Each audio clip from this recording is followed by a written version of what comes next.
Yeah, so very good evening, everybody. We have 6 sessions right now.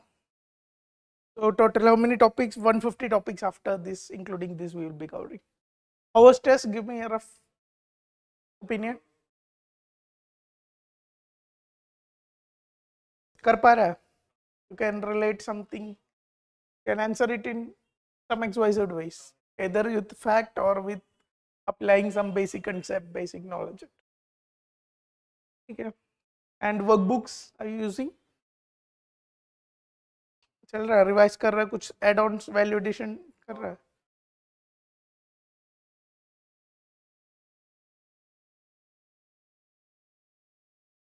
ठीक है, ठीक है, ठीक है. So schedule will be complete, going with the same schedule. Every Saturday we will have the same time, same 25 questions. Then in January we will be starting with Science Tech for 1 year complete compilation. No, it is more like depending on how much class it takes. Like objective is for the full 1 year we have to cover the syllabus or whatever, how many topics we get. Whether it is how many science tech topic will be 50, 60, 70, whatever is the topic, we need to cover all this. That is the objective. For that, maybe 2 class, maybe 3 class, if require 4 class. There is no 1 week we have allotted for this. And next week we have only, after science tech, next week only Saturday class. If require, we can extend it to that week also. It depends on topics. Like some topics like environment might take longer time. But these government schemes, these all are very factual. No need to too much of elaborate in the class. That will go very fast. Less number of classes. So let's get started for today's. This is the first question. Answer it, then we will continue the discussion.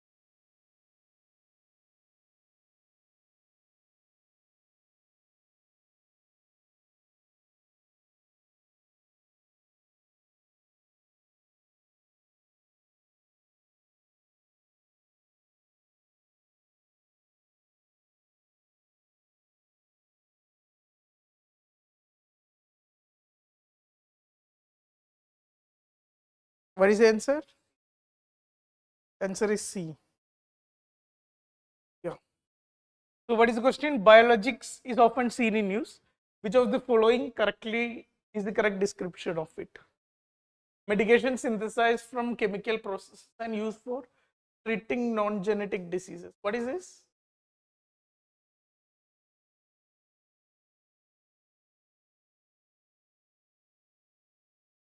Something has to do biology is there, then something else is there. So whatever it is, it has to do some associate with life. Here it is saying chemical processes. The focus is on chemical process. Normal medicine का ही definition दिया है. Non-genetic, any non-viral diseases, normal medications you take. That's only the first option. Second option, natural supplements derived from plant extracts used primarily for nutritional support. Can this be biology? Biologics. Products derived from living organisms or their cells used in treatment, prevention and diagnosis of diseases.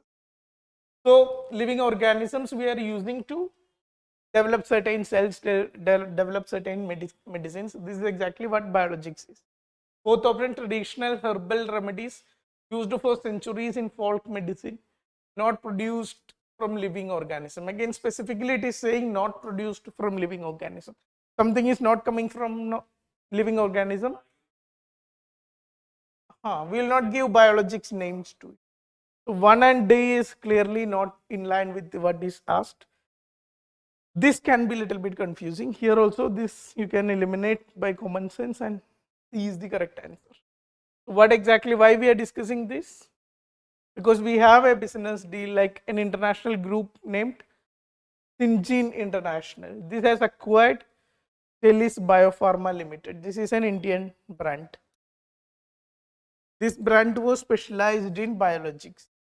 Biologics are a class of medical drugs produced during living cells. Unlike traditional pharmaceuticals synthesized through chemical process, biologics are made from variety of natural sources. So instead of chemical processing, we use different fungus, different microorganisms, different natural processes to produce whatever medication drugs we need. So this exactly is called biologics. Cell inline development, fermentation, purification, these are different steps in biologics. In similar concept, you can see in use, one is biosimilars. What are biosimilars? Similar to generics in traditional drugs, biosimilars are near identical copies of an original product, typically less expensive. What are generics?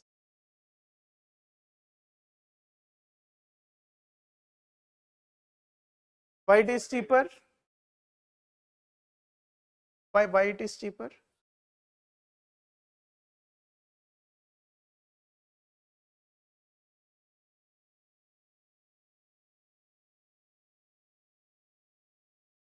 Marketing and branding. Generics also do marketing and branding. Sun Pharma, they are producing generic medicine.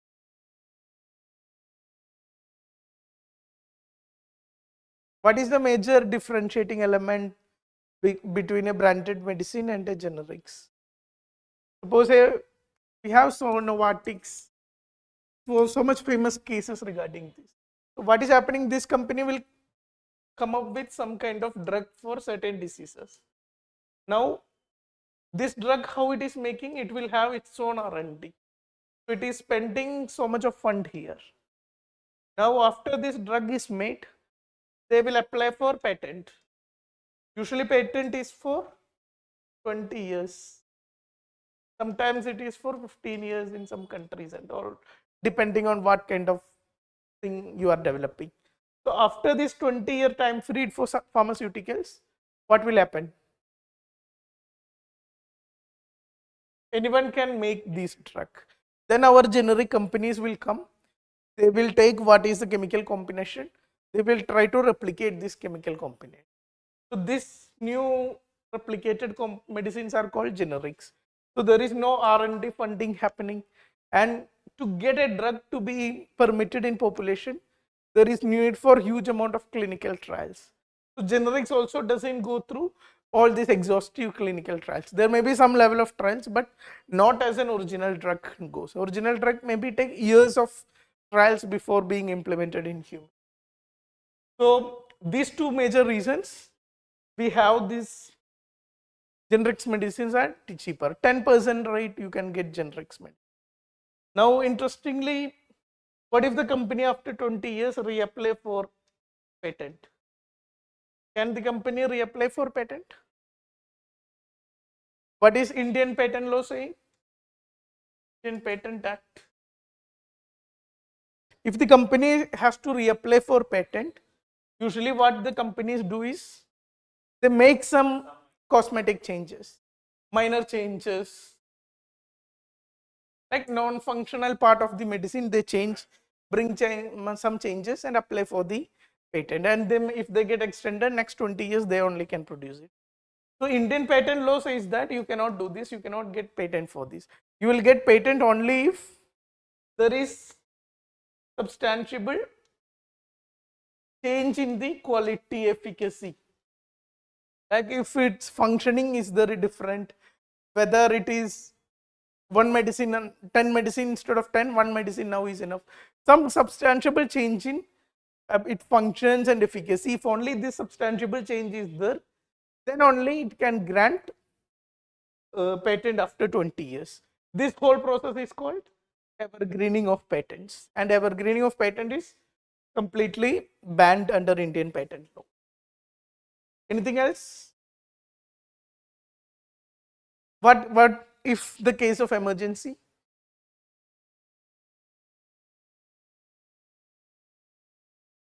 Government, what in patent, the company will be having some IPR rights of this drug. In case of emergency under Indian patent law, the company can decide, government can decide how much royalty should be given to this company, and government can order Indian generics and other medicines to produce these kind of medicines. Example is HIV medicines in Africa. So this law has been implemented, and West is completely against these kind of processes. They want stringent IPR protection. So biosimilar precision medicine, what is precision medicine? Target based on what? Based on genetics profile. Everyone has different profile. So they will take your generic sequencing. Then based on your genetic profile, they design medicines for you. That is precision medicine, tailoring biologics to individual patients' genetic makeup for more effective treatment. Synthetic biology, you are building your body parts, sometimes liver, sometimes kidney. Now you are building this body part synthetically. You might have heard about 3D printing of body parts. So these kind of things come under synthetic biology.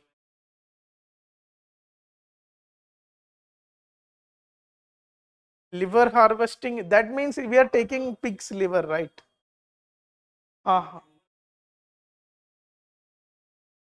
Some I remember we discussed in class. Or I read this.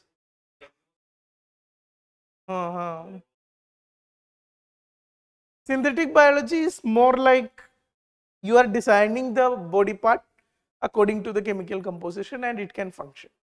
It is not like you are taking an animal and transplanting its body part with it. Energy and engineering and designing new biological parts, devices and systems, redesigning existing natural biological system for useful purposes. Mostly it is associated with 3D printing. Okay, let's do the next question.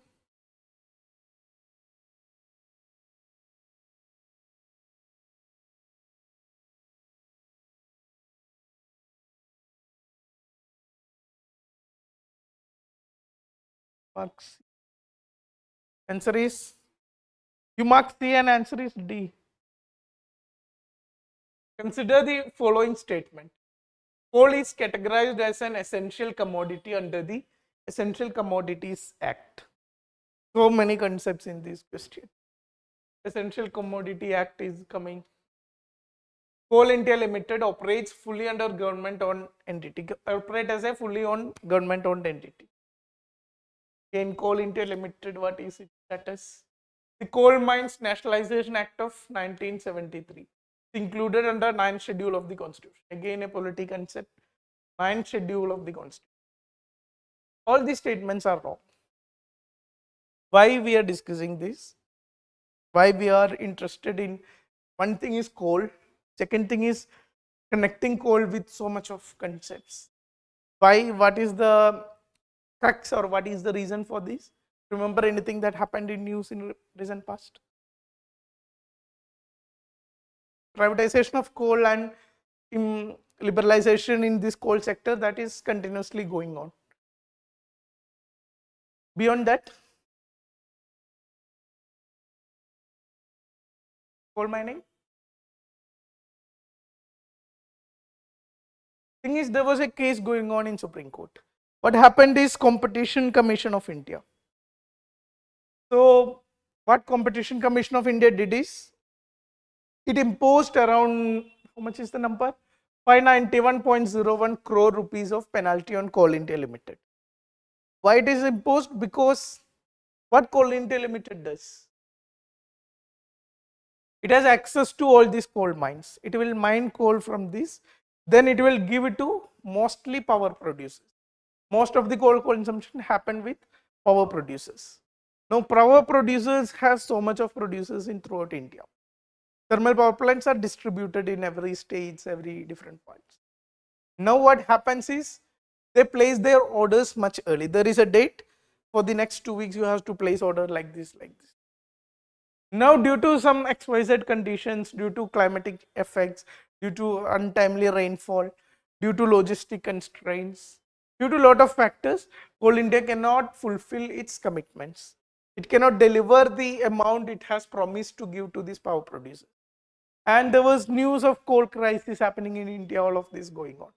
Then Competition Commission of India, you are also coming under this Competition Commission Act. So you should pay this fine penalty. That was the competition. And the Coal India challenged this case in Supreme Court. Supreme Court also go with the Competition Commission of India, says that they have to respect the contract and commitments as a private entity, and they have to follow all the competition related concepts.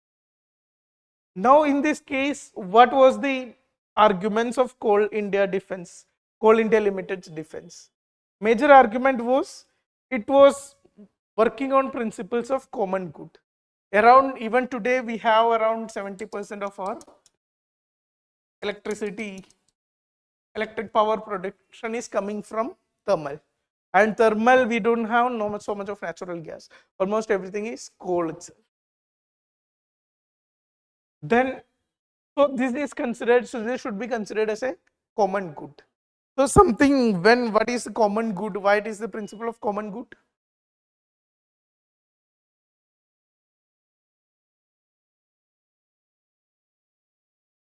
The idea is sometimes bus services, take the case of railways, take the case of railways. We have suppose a route between Delhi and Mumbai. Delhi and Mumbai, it's huge traffic is there. Even if government doesn't run train, there will be private entities very eager to run train between these. Now see the case of Delhi and Ganganagar. That is a remote district in Rajasthan. Now if government doesn't run train between Delhi and Ganganagar, there will be not service between these two. So even if government have to face some losses, they have to continue this service because it is essential for public. You cannot simply bring in the element of competition or market principles or profitability into these kind of services. Coal India saying we are also something like that. 70% of country's electricity is coming from us. So we should be treated with this kind of principle. Similarly, there is different sectors. It's not just one thing is within power producers. Second thing is between sectors. Like coal is used for other functions also. Steam in different fertilizer manufacturing, in different other industries also. So you cannot simply look at the mathematics of the contract and allot coal, do the coal distribution. You might have to consider other factors. Sorry. So these two reasons were the argument of Coal India Limited. What was the countering arguments? Sorry. Basically, it was a Raghavan committee recommendation, 2020 Raghavan committee recommendation. The committee said that having government monopoly in certain sector, that is detrimental to the interest of the company, interest of the nation, and that should be lead to inefficiencies, corruption, in all these kind of things. So it should be done away. That was the major recommendations of the company. And government also, if you look at over the years, we have this trend of nationalization in 1970s. We have bank nationalization, we have coal nationalization, we have major different sectors of the economy having nationalization. Since 1991, we have reversed this trend. Now we are running in the opposite direction.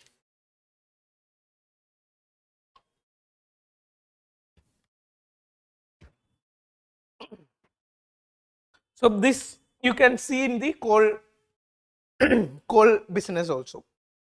So here you can see earlier coal was classified as an essential entity. In 2007, it was reclassified as a non-essential entity. Similarly, nationalization of fact was earlier in the 9th schedule. In 2017, government removed it from the 9th schedule. What happens if something, we will discuss it, it comes under 9th schedule.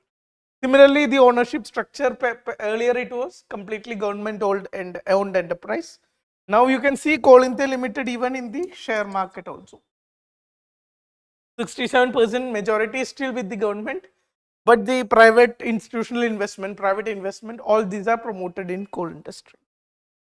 CIL directed significant portion of supply specifically to power companies. That is, all these are major reasons why this was arguments against Coal India Limited.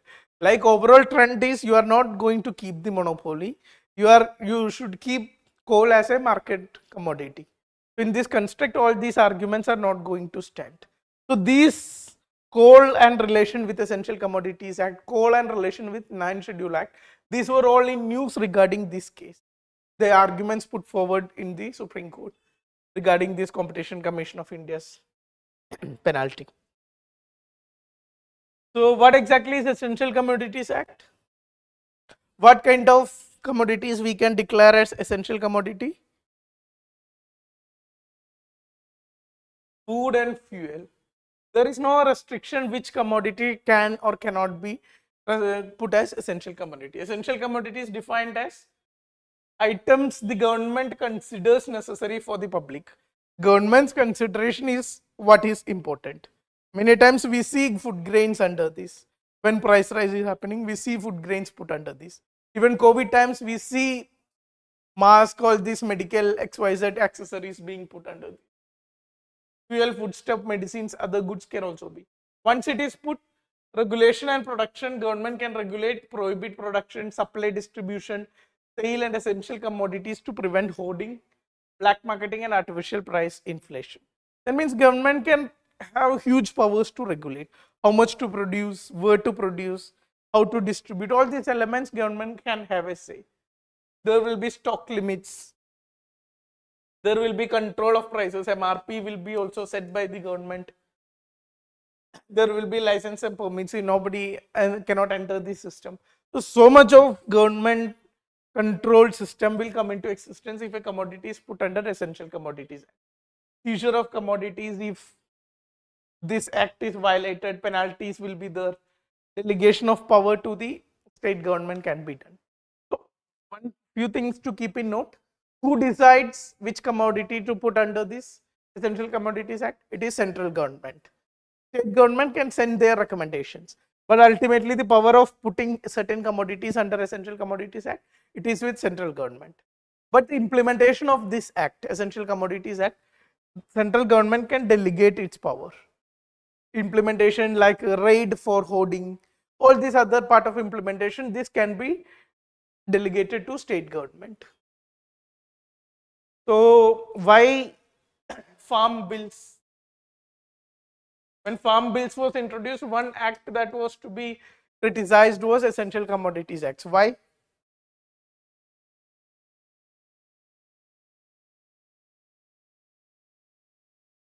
Why it was related to farm? What was the concern of essential commodities with farm sector? Problems of this act with farm sector, what was the problems? We have a question in this also regarding onions. Recently, not recently, in August, that August month we are discussing. So in August, what was happening? The onion prices started peaking.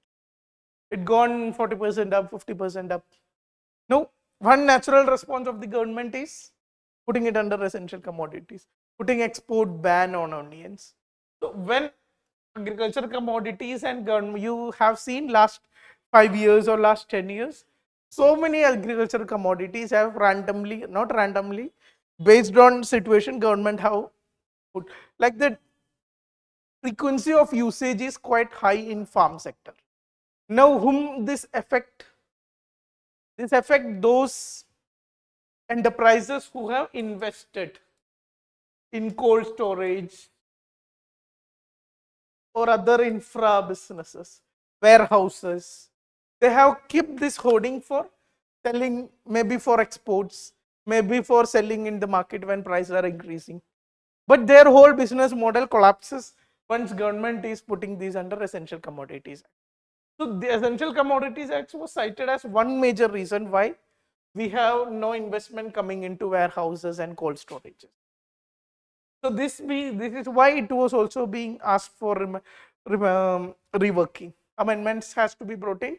Only on some objective criteria has to be set.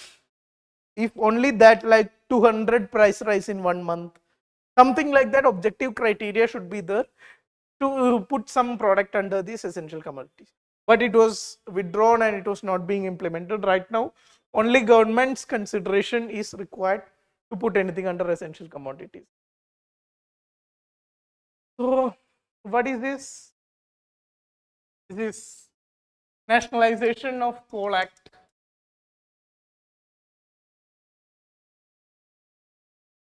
Which year it was? 1973.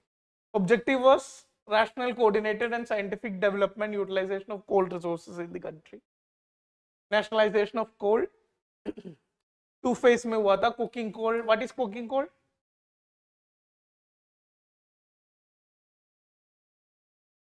Making steel it is used. It has higher carbon content, less amount of sulfur, less amount of moisture.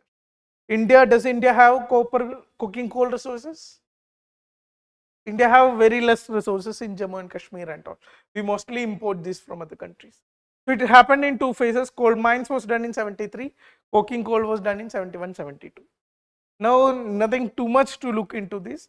From 1993, we have been starting the liberalization process post the LPG reform. Then in 2007, we have seen it is being removed from essential commodities. In 2017, it is taken out from 9th schedule. All this is happening gradually. What is captive mines plan or captive mines?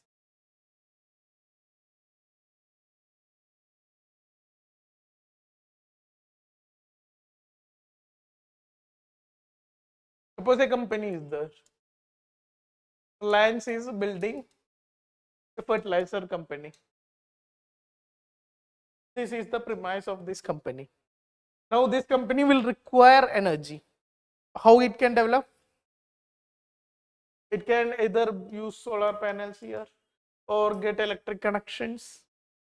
Now, not doing all of this, if there is a power plant also within this, we build a power plant here this, and or if there is a coal mining area within this their site, they can mine coal from this and use it in the power plant to run this business, not to sell to the other parts of the economy or not to sell the electricity, but to run whatever the electricity or power needs within the business. It will do the extraction from the coal mines and it will run it. This kind of thing is called captive mines, owned by private companies, and coal or mineral produce is exclusively for the user of owner company. Cannot sell either the electricity or the coal coming out of it. Only it is to be used within the company. This company cannot sell coal or mineral outside. Yeah. 9th schedule, what is to be known about 9th schedule? Why it was introduced? We sometimes get questions on this also.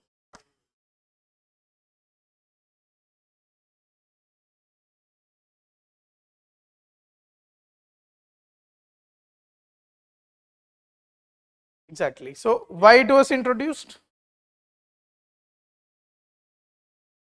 It was introduced. We have the First Amendment Act. We have this abolition of Zamindari Act. Abolition of Zamindari Act put limits, ceilings on how much land you can hold. Other land reforms laws also. Now, when during that term, right to property was fundamental right. Now it is not a fundamental right. During that time, it was a fundamental right.